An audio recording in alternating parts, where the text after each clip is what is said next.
credo di dovervi raccontare com'è andata, perché ormai l'avete da sentito.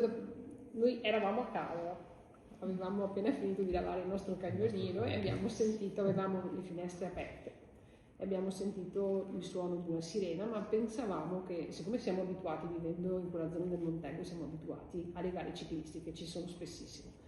Non avevamo subito, poi abbiamo sentito concitazione, io ho sentito la parola elisoccorso, vado a vedere, e qualcuno che mi conosce mi ha urlato vieni subito, mi sono avvicinata e ho visto che Elena era a terra, che era non cosciente e che respirava male, e quindi insomma che la situazione era più seria di quanto potessi immaginare. Ovviamente ho chiesto che chiamassero mio marito, perché mio marito è un infermiere, quindi lì c'erano dei soccorritori che sono stati bravissimi a fare quello che doveva essere fatto compatibilmente con quello che erano le loro capacità, certo.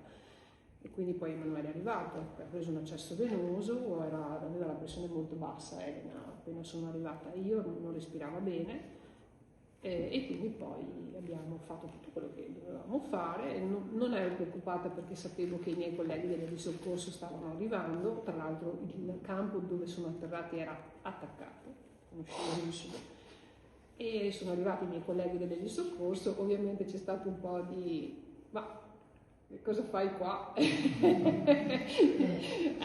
vivo. Effettivamente non avevano realizzato questa cosa e quindi mi hanno detto vai, continua tu visto che sei lì, e abbiamo intubato Elena, l'abbiamo ulteriormente stabilizzata, abbiamo fatto i farmaci di cui necessitava, e poi è stata imbarcata in elicottero ed è venuta a Treviso.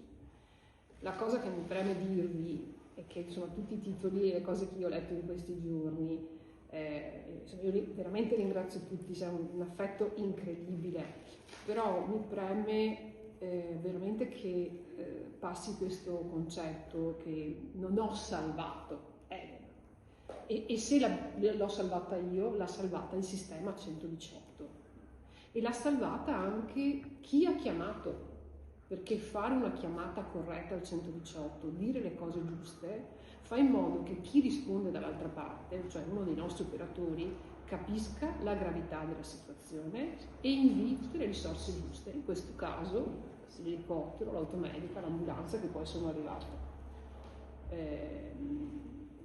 Io senza i volontari, senza poi il supporto che è arrivato dal cielo e da terra, probabilmente da sola non avrei fatto nulla. Quindi se è una, diciamo, se si è vinto, non ho vinto io, ma abbiamo vinto tutti quanti. Ecco, vorrei che questa cosa fosse detta, perché è la verità. Io non ho nessun merito, e se c'è un merito è condiviso da me e da tutti i miei colleghi e anche dei volontari che erano lì, che hanno fatto il meglio che potevano fare in quel momento.